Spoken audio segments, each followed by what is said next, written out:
In this video, I'll show you how you can verify your age on Roblox. Now, when you're playing Roblox, what you can do is you can head over to roblox.com. From in here, log into your account and come up here and go to settings. Now, under settings, if you scroll down a little bit, you'll see it says verify my age.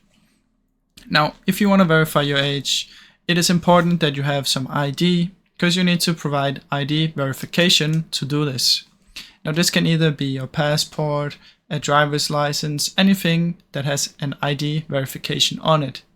Simply what you want to do is press verify my age, and from in here you'll select what you want to do. First, you need to prepare any kind of ID, driver's license, passport, ID card, or residence permit, and then just your phone. Then what you want to do is scan this code and then scan your ID.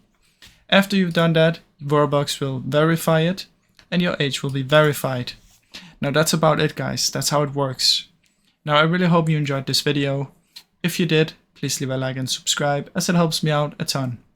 Thank you so much for watching.